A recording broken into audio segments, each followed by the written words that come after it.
Donc le contexte, c'est que on est en train, les Devas, les Asuras barattent l'océan de lait et toutes sortes de jolies choses apparaissent. Et là, vient d'apparaître Rama, la déesse de la fortune, dont parle notre verset. Traduction. Du fait de sa beauté exquise, de ses formes, de sa jeunesse, de son teint et de ses gloires, tous, Devas, Asuras et humains, la désiraient. L'attrait qu'elle exerçait sur eux venait de ce qu'elle est la source de la prospérité. Teneur est portée. Qui en ce monde ne désire pas posséder la richesse, la beauté et la respectabilité qui en découlent?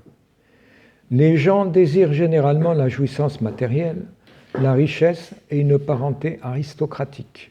Bhogaishvarya prasaktanam. La jouissance matérielle va de pair avec l'argent, la beauté et la réputation qui s'ensuit. Tous ces atouts pouvant être obtenus par la miséricorde de la déesse de la fortune. Celle-ci, cependant, ne reste jamais seule. Comme l'indique le verset précédent, par les mots Bhagavat Para, elle demeure la propriété de Dieu, la personne suprême. Et lui seul peut se réjouir de sa compagnie. Si quelqu'un désire la faveur de la déesse de la fortune, il doit garder Mère Lakshmi en compagnie de Narayana, car elle est par nature Bhagavat Para. Les bhaktas qui s'absorbent constamment dans le service de Narayana, Narayana Parayanaha, peuvent sans aucun doute obtenir facilement sa faveur, alors que les matérialistes, qui essaient en vain de se la concilier dans le but de la posséder pour leur satisfaction personnelle, restent frustrés. Leur politique n'est pas la bonne. Le célèbre Asura Ravan, par exemple, voulut triompher en privant Ramachandra de Lakshmi, Sita, mais le résultat en fut tout l'opposé. Sita, bien entendu, fut reprise de force par Sri Ramachandra, et Ravan et tout son empire furent vaincus. Tout le monde désire la déesse de la fortune, y compris les êtres humains, mais on doit comprendre qu'elle demeure la propriété exclusive de Dieu, la personne suprême. On ne peut obtenir sa miséricorde à moins de la demander simultanément à elle et au Seigneur suprême, le bénéficiaire suprême de tout ce qui est.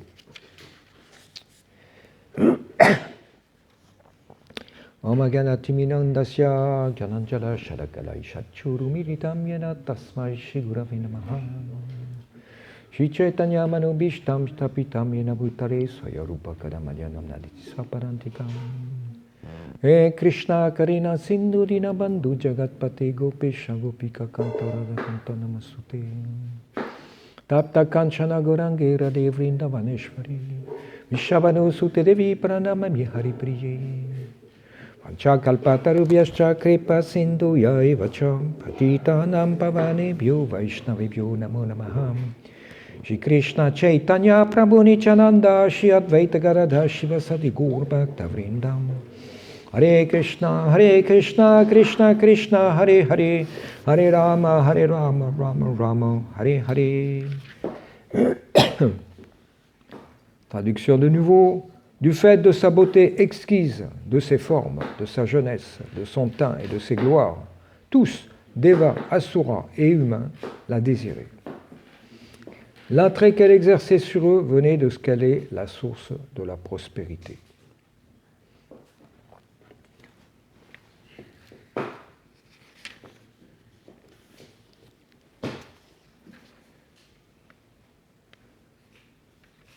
Donc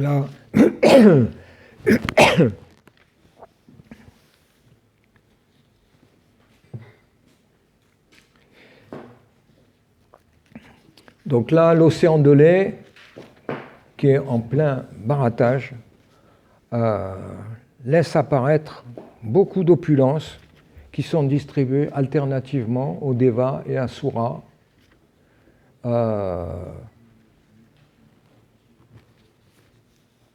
Pour ne pas créer de mésentente. Et donc, dans les versets précédents, on a vu l'éléphant, on a vu le cheval qui est allé à Bali Maharaj finalement, le joyeux Kaushtuba, les délicieuses apsaras, les danseuses édéniques qui sont allées au Deva, et puis là vient Ramachandra, la Rama, l'ex-Sita, dont parle Srila Prabhupada dans la teneur et portée, qui est la déesse de la fortune et qui est destinée à Sri Vishnu. Donc, quand elle apparaît, comme elle surpasse toutes les apsaras qui sont apparues juste précédemment, tout le monde, bien entendu, se met à la désirer. Comme le verset l'explique, les devas, les asuras, les humains, personne n'est à l'abri de la tentation et c'est impossible de contrôler le désir de par le conditionnement matériel. Donc tous les êtres se mettent à la désirer et bien sûr, la tension entre les asuras et les devas, qui c'est qui va l'avoir? Tout le monde est en train de se regarder. C'est une ambiance assez tendue parce que c'est bien connu que les nations, les gens, les kshatriyas se battent facilement pour des richesses, pour du pays, mais pour des histoires de femmes encore plus. Parce que le faux ego est aussi plus impliqué. Et donc ce désir qui fait qu'on est enchaîné dans la matière se cristallise autour du sexe opposé, du fait que la tendance naturelle de l'être vivant qui est d'aimer Krishna est transformée par l'interaction des trois gunas et cette tendance à aimer, elle se cristallise sur le corps de la personne du sexe opposé. Donc en fait, on peut se demander pourquoi les entités vivantes sont attirées l'une à l'autre. Et en fait, basiquement, c'est parce qu'elles ont tout le potentiel d'aimer, mais comme elles sont conditionnées dans le corps de matière, cette attirance et cette tendance à aimer est véhiculée par le corps et se transmet par le corps. Alors que dans le monde spirituel, elle est tout centrée vers Krishna. Donc cette distorsion, elle est due à l'influence des trois gunas. C'est un package, un ensemble de choses qu'on ne peut pas dissocier. Le corps matériel sous-entend que l'on va être attiré par le corps matériel du sexe opposé. Et on ne va pas être attiré, par exemple, normalement, en général, parce qu'il y a bien sûr toutes sortes de mentalités déviantes, on ne va pas être attiré, par exemple, par un homme, on ne va pas être attiré par une vache, ou par une jument, ou par un canard femelle, ou etc. Normalement, ces choses-là, c'est dans la même espèce. Et on peut voir que déjà dans les races humaines, il y a des clivages et qui fait qu'il y a des personnes qui ne sont pas attirées par le sexe opposé d'une personne qui est noire ou d'une personne qui est indienne parce que ce n'est pas vraiment ça, etc. Donc c'est en fait cette attirance, elle est normale dans le monde des conditions, mais pour Krishna et le pur dévot, elle représente une aberration parce qu'elle passe par le corps, qui est en fait du point de vue spirituel, qui est une mauvaise affaire, qui est le corps est considéré comme en fait, pour parler crûment, l'excrément de nos activités égoïstes matérielles passées.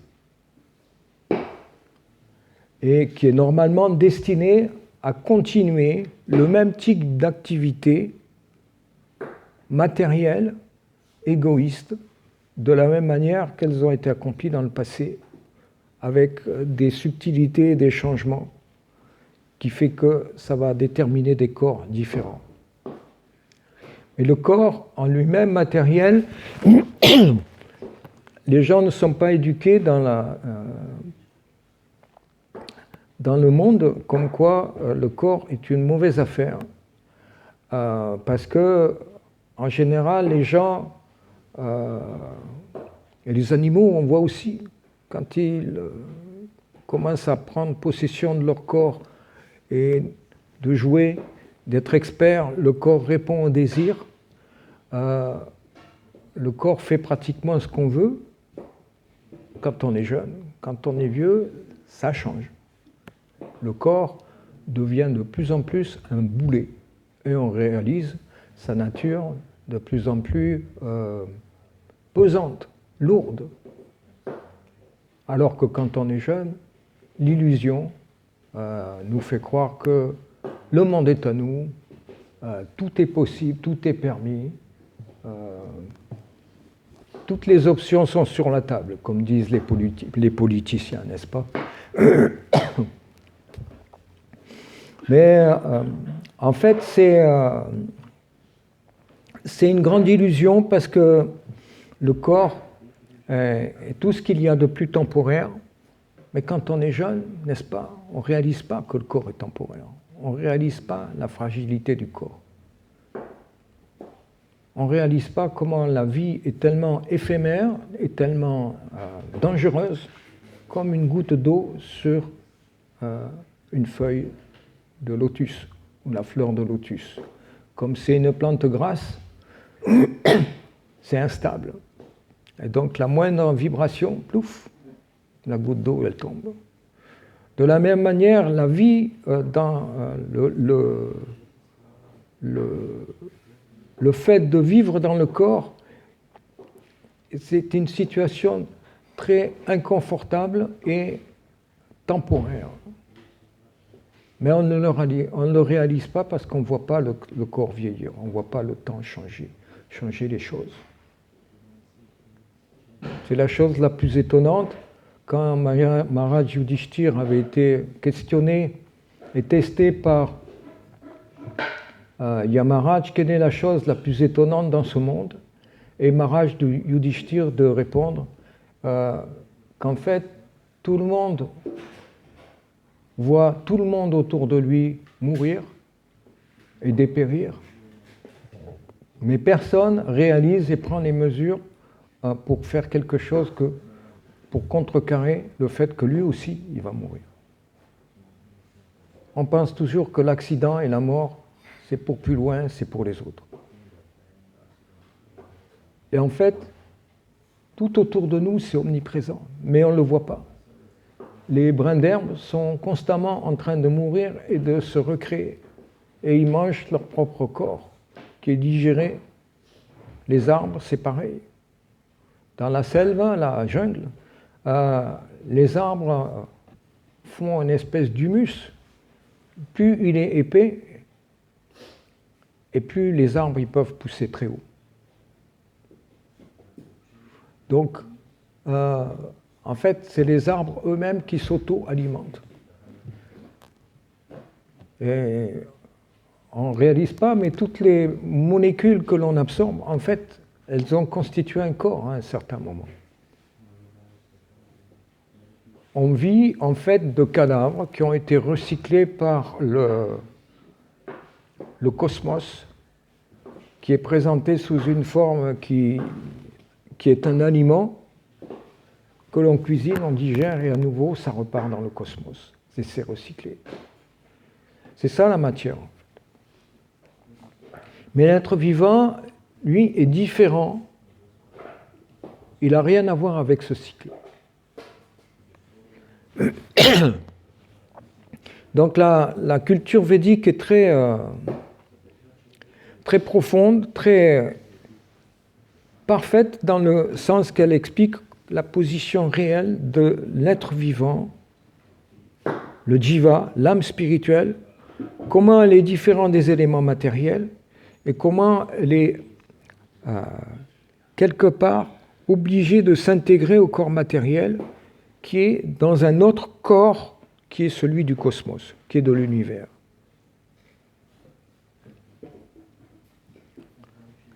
Et donc, plein de petits corps, plein de jivas constituent aussi notre corps, qui est aussi comme un univers. Et comment ça marche, un truc? Ah, voilà. Et donc, on voit que les jivas se nourrissent des corps des autres jivas, et dans une lutte constante. Pakriti stanika shati mana shastindrinyani. C'est la dure lutte contre l'existence. Pakriti stanika shati. Karshati, le combat, pour se maintenir à flot dans la matière. Et le combat le plus difficile, en fait, de l'être vivant, il n'y a pas que les autres êtres vivants.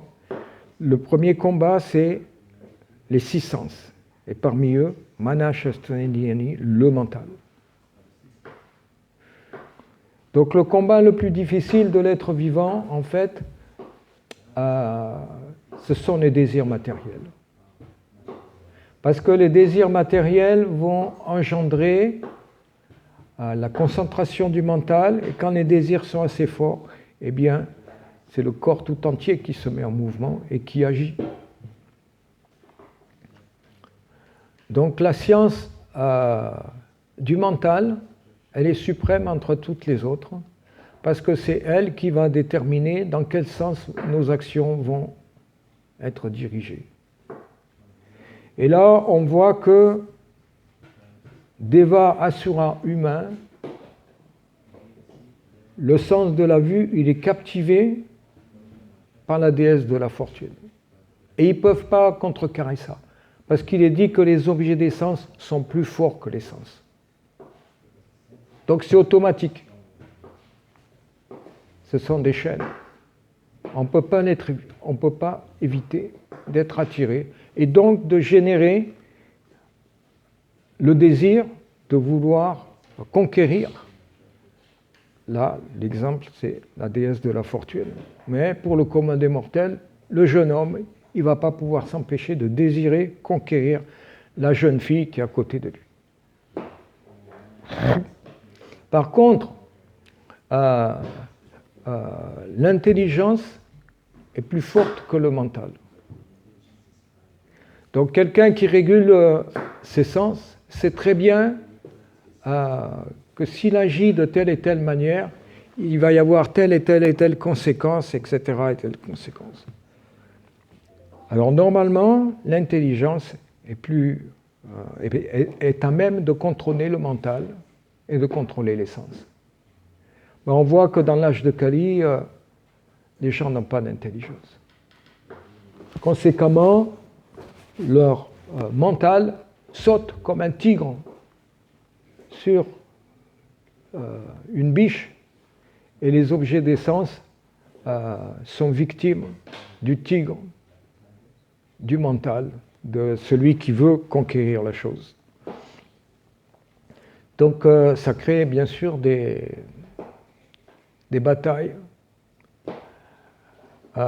du fait que les gens ne contrôlent pas leur mental, pas seulement entre individus, mais entre sociétés, entre nations, entre communistes et puis capitalistes, entre ceci et cela, quelle que soit l'étiquette et la grandeur de la société ou du royaume ou du roi ou de la personne. Donc en fait, ça requiert de l'intelligence pour pouvoir contrôler le fait que les objets des sens sont plus forts que les sens. Donc la première chose à faire pour le spiritualiste, c'est de comprendre comment fonctionnent les choses et de faire des efforts suffisants pour pouvoir contrôler ses sens. Sans contrôle des sens, ce n'est pas possible en fait de véritablement parler d'être humain. Être humain, ça veut dire qu'il comprend le but ultime de la vie et qu'il comprend qu'il doit se contrôler et restreindre ses sens. Sinon, si on n'a pas cette compréhension, Srila Prabhupada explique basiquement que les êtres humains ressemblent à des animaux à deux pattes. Donc le fait de pouvoir contrôler son mental et ses sens, c'est possible pour l'être humain, mais ça demande une compréhension des choses, comment fonctionne la matière et pourquoi. Donc les autres spiritualistes, s'ils n'ont pas cette compréhension de comment fonctionne l'attraction des sens avec les objets des sens, et pourquoi il est important de contrôler ses sens et son mental, il ne va pas pouvoir servir d'exemple pour le reste de la société. Et c'est malheureusement le cas de beaucoup de spiritualistes de nos jours, du fait que basiquement ils ne comprennent pas comment le corps et la personne sont différentes. Ils ne comprennent pas pourquoi contrôler ses sens, pourquoi c'est important de contrôler son mental et ses sens. Et si on ne comprend pas ces choses-là, eh bien c'est difficile d'avoir un contrôle. Ce qui fait qu'on voit que beaucoup de guides spirituels, en fait, sont très contaminés et ne respectent pas leurs vœux ou jouent un rôle qu'ils ne devraient pas jouer parce qu'ils n'ont pas les qualifications.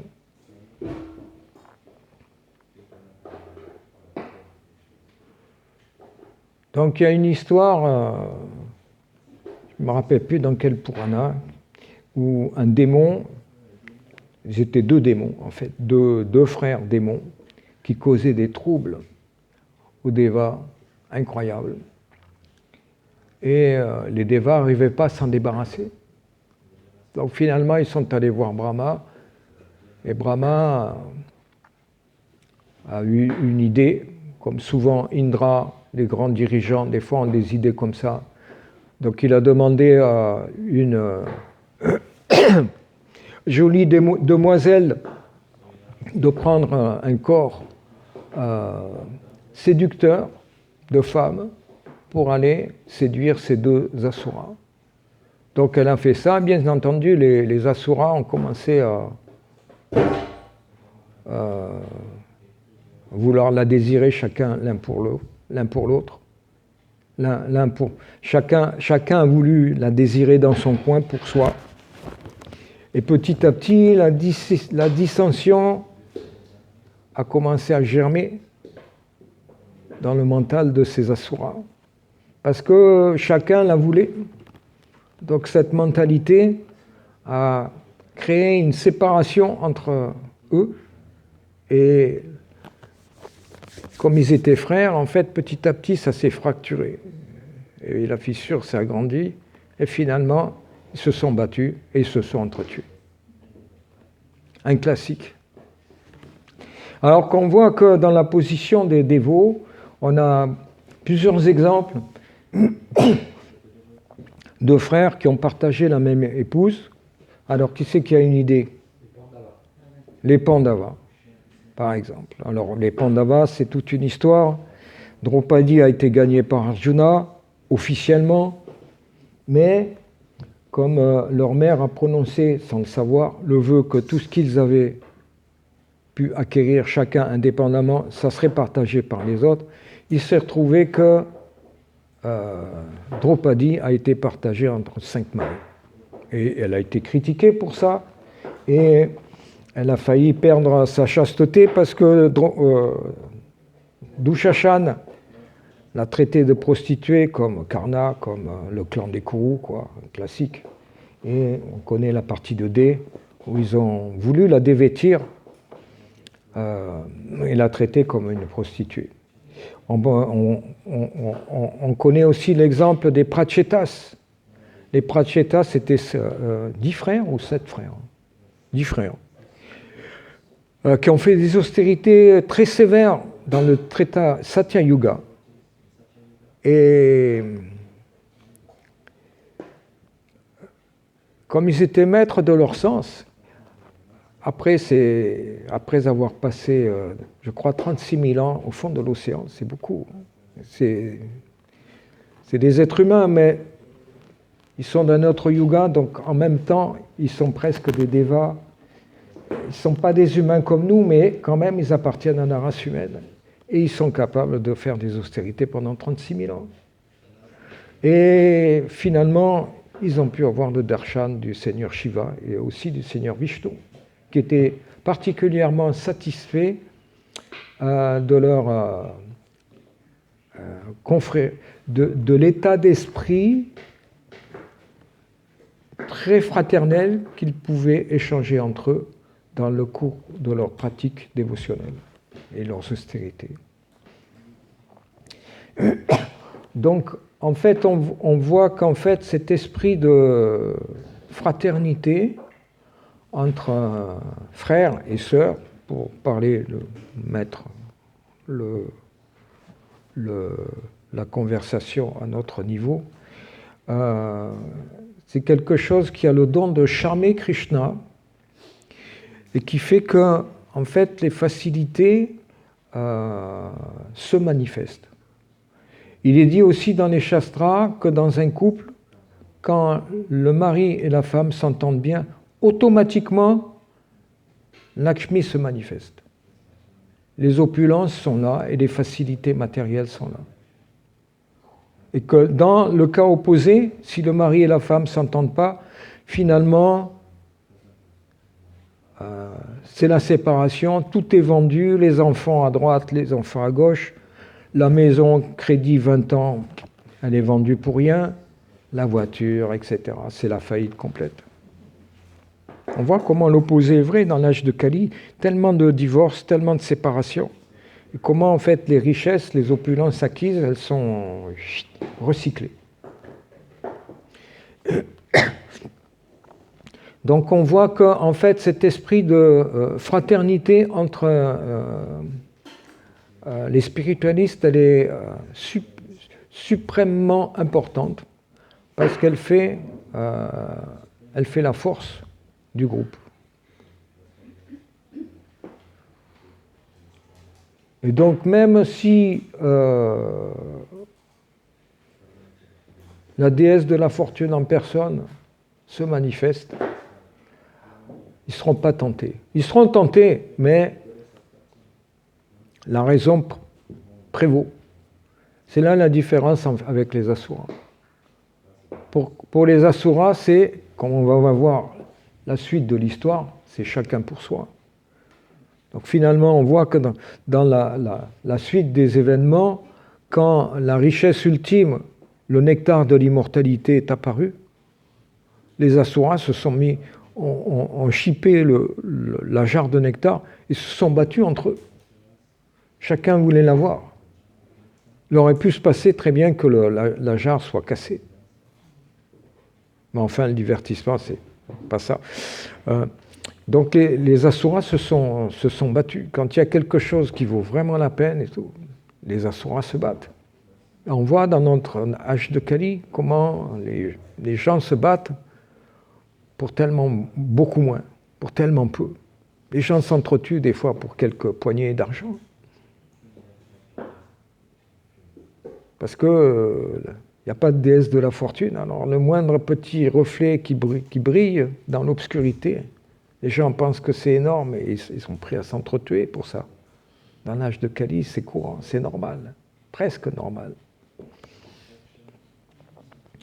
Donc on voit que, en fait, dans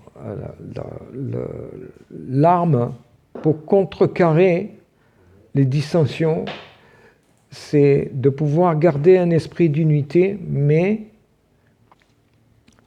pas juste sentimentalement, et qui s'appuie sur la philosophie, avec la compréhension que les opulences sont destinées à Krishna. Et nous sommes tous des serviteurs de Krishna. Alors, à ce moment-là, la température baisse, tout le monde s'apaise. Il y a une histoire qui est très intéressante. Arjuna avait marié, après avoir été exclu pendant 1 an de la compagnie des Pandavas, parce que le système avec Draupadi et les Pandavas, c'était que Draupadi est resté 1 an avec chaque Pandava, engendré un fils, et personne ne devait venir dans l'endroit où Draupadi habitait avec le frère en question. Et donc là, c'était Yudhishthira.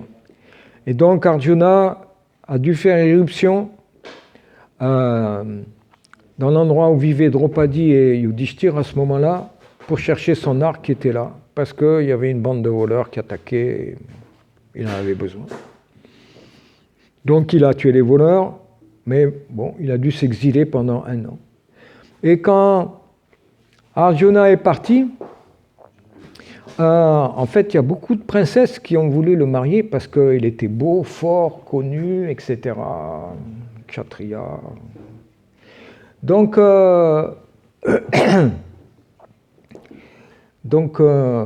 Arjuna a épousé plusieurs princesses et finalement a épousé aussi la sœur de Krishna,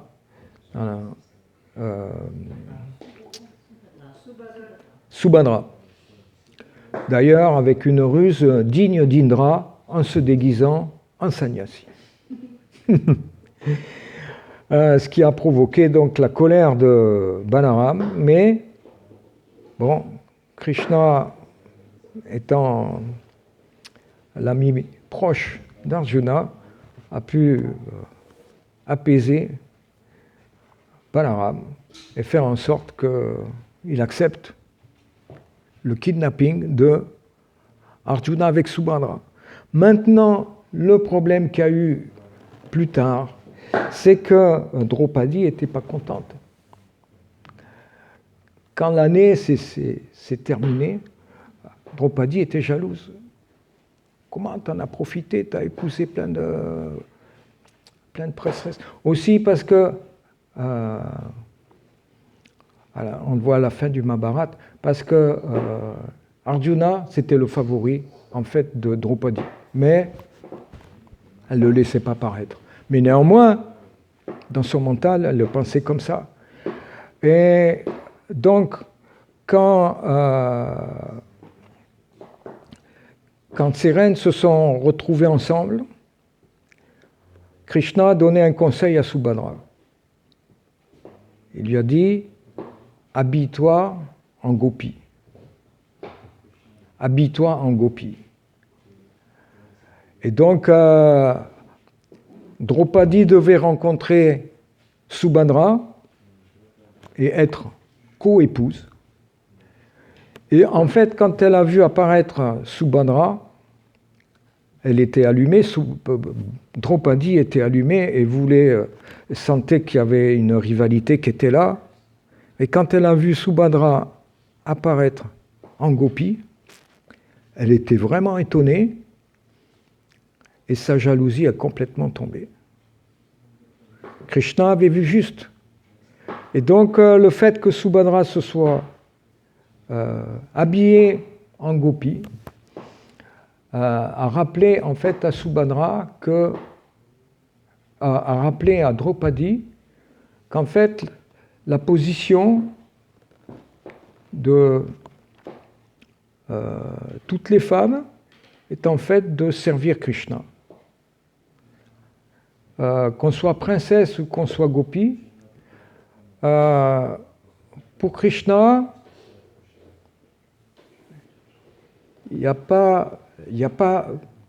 une différence, mais il n'y a pas basiquement de différence. On est tous des serviteurs devant Krishna. Et quand on se remémore cet aspect de la philosophie et de la réalité, c'est pas juste une philosophie, c'est la réalité. Eh bien, on comprend qu'on est tous égaux, et qu'on joue un rôle, un certain rôle par rapport à Krishna, mais que basiquement, on est tous des serviteurs. Et que les rivalités et les problèmes qu'il peut y avoir, en fait, ils passent au dernier plan. Donc c'est pourquoi, en fait, pour les dévots, la situation, elle n'est pas comme dans les asuras. Et les situations électriques et difficiles, elles peuvent être résolues aisément si on comprend qu'on est tous des serviteurs de Krishna et que le vrai ennemi, c'est pas le dévot qui nous a piqué le service ou qui nous a fait un coup tordu parce que je sais pas quoi, il a pris ça, puis il y a tellement de trucs qui se passent dans les temples, les services, c'est toujours des compétitions des fois aussi en Sankirtan. Basiquement, quand on se rappelle qu'on est tous des dévots de Krishna et puis que le vrai ennemi, c'est le mental incontrôlé, des sens incontrôlés, Maya, et qu'on comprend qu'on est tous égaux dans le fait qu'on est des serviteurs de Krishna, avec ces considérations-là et qu'on les réalise bien, eh bien, il n'y a pas de... les problèmes, ils sont résolus automatiquement. Mais ça demande une compréhension des choses qui est basée sur le vrai ego, basée sur le fait qu'on comprenne qu'on est des serviteurs de Krishna. Parce que si la compréhension est basée sur le faux ego, que c'est nous le centre, que c'est fait pour nous, l'argent, la richesse, la belle femme, les bonnes situations, les avantages, les positions, etc. Évidemment, c'est la situation des asuras, et un jour ou l'autre, les batailles éclatent avec les résultats que dans toutes les batailles, tout le monde doit perdre quelque chose, pas vrai? Il n'y a pas de bataille sans que quelqu'un perde quoi que ce soit. Soit la vie, soit quelqu'un de la famille, soit l'argent, la maison, les véhicules. La guerre, il y a toujours des... Le feu brûle, le temps brûle tout. Il y a des pertes partout. Donc les dévots se faufilent à travers ce genre de problème, simplement parce qu'ils sont à même de comprendre leur véritable position. Nous sommes tous des serviteurs de Krishna, et dans ce sens, il n'y a pas besoin de se battre pour des étiquettes qui sont fausses. Qu'on soit noir, qu'on soit blanc, soi-disant gauchiste, anarchiste, ce que vous voulez, des situations temporaires, mais qui n'ont rien à voir avec l'âme, avec le fait d'être des serviteurs de Krishna. Donc le dévot, dans ce sens-là, a la tête froide, parce qu'il ne se laisse pas emporter par ces mouvements de foule, où les gens s'identifient à des faux héros, des fausses causes ou des faux combats. Le véritable combat est interne, ce sont les sens et le mental incontrôlés. Et à moins de faire cet effort et de comprendre la philosophie qu'on n'est pas le corps mais l'âme dans le corps, le combat est perdu. C'est-à-dire que la guerre va se produire et tout le monde va perdre des plumes. Inévitable. Donc en fait, le dévot est le meilleur prédicateur qui soit, parce qu'il a la vraie recette à la maladie qui hante tous les êtres vivants qui habitent ce monde matériel. Il n'y a pas de solution simple à un problème qui est difficile, problème d'identification avec les races, les castes, les nations, je suis de tel, etc., de tel clan, tel, etc. Donc les gens s'entretuent pour des fausses étiquettes, pour des faux combats. Donc le dévot est en fait la seule personne qui peut mettre les pendules à l'heure et expliquer aux gens qui sont en train de mener des faux combats et que le vrai combat est interne et dépend de la pratique et du détachement. C'est la recette que Krishna donne dans la Bhagavad Gita. Arjuna dit, je ne peux pas contrôler mon mental, le yoga que tu me parles, mon cher Krishna, je ne peux pas le pratiquer, je ne me vois pas faire des austérités, des postures, respirer, etc. C'est pas pour moi. Krishna dit, il répond pas, il dit pas non. Il dit la vraie solution. Il dit c'est pas impossible. C'est difficile, oui c'est vrai, c'est difficile, mais c'est pas impossible. Et il faut la pratique et le détachement. Donc ça veut dire qu'il y a une source de connaissance, parce que pratique, on ne peut pas pratiquer sans qu'il y ait une source de connaissance, il y ait une référence. Et puis détachement sous-entend qu'il faut une certaine connaissance, et puis l'assimiler et la mettre en pratique dans la vie de tous les jours. Donc cette mise en pratique dans la vie de tous les jours, c'est quelque chose qui n'est pas facile. Parce que beaucoup de gens lisent beaucoup de choses qui rentrent là, qui sortent là, mais dans les faits, quoi, qu'est-ce que ça apporte dans la vie de tous les jours? Qu'est-ce que ça va m'apporter?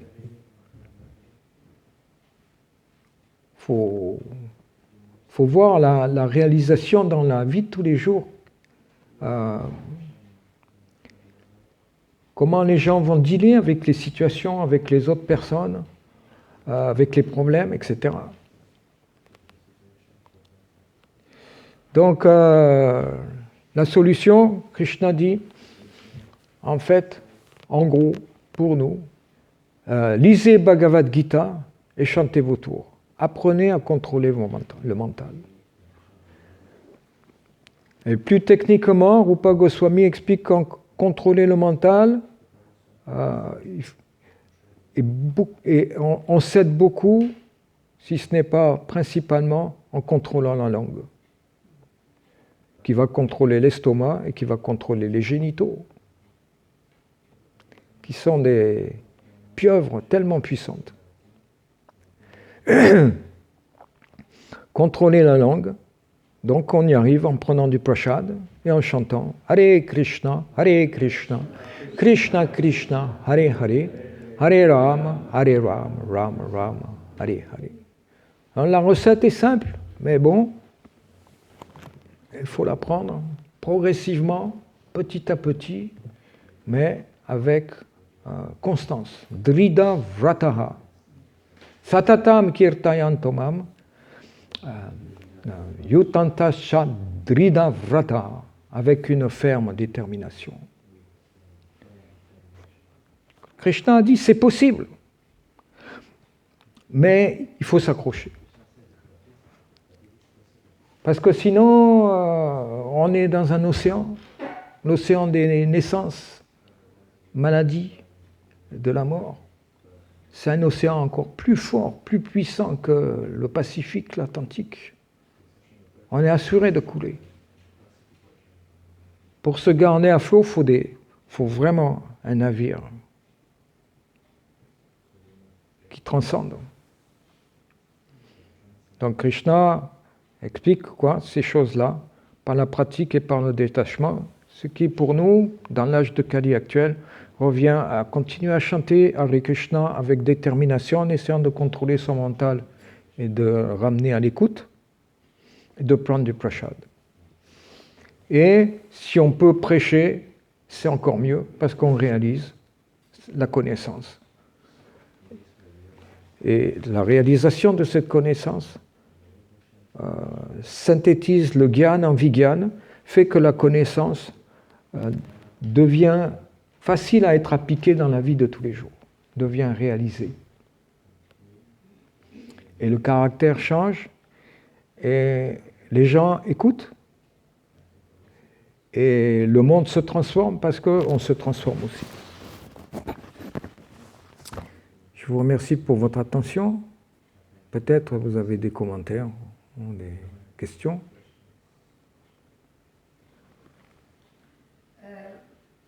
Prabhupada a dit dans ce contexte que ce mouvement pouvait être détruit que de l'intérieur.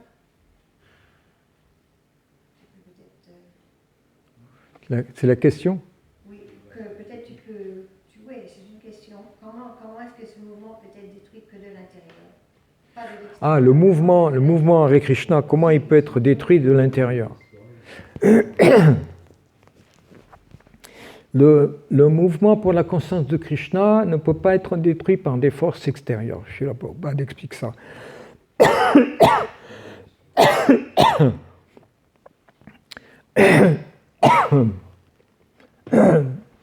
Excusez-moi.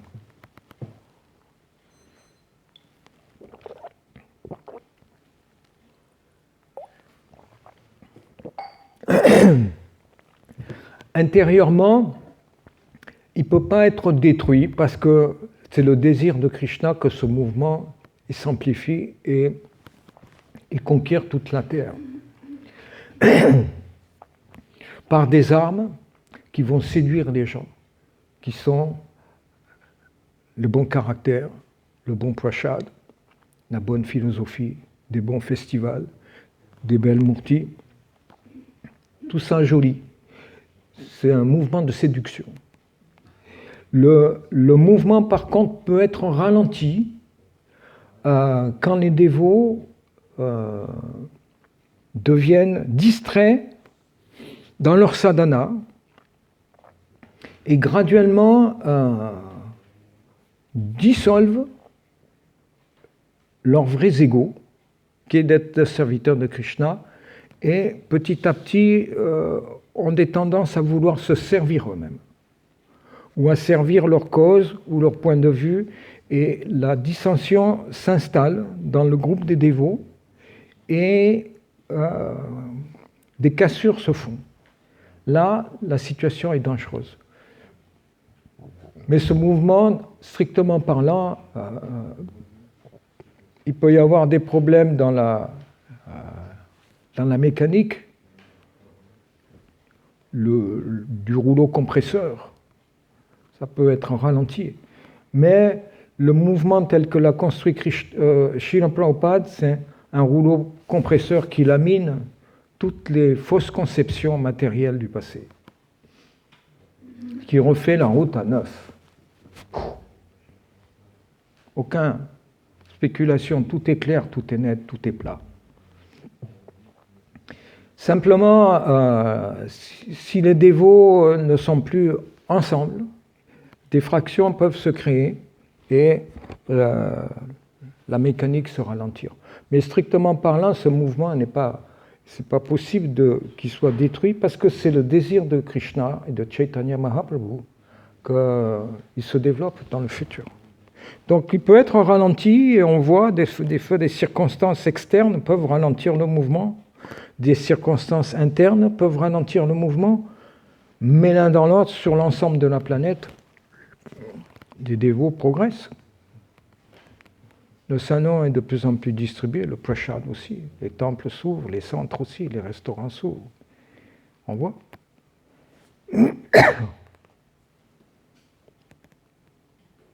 Prabhupada a dit plusieurs fois, ce mouvement ira de l'avant, de toute façon.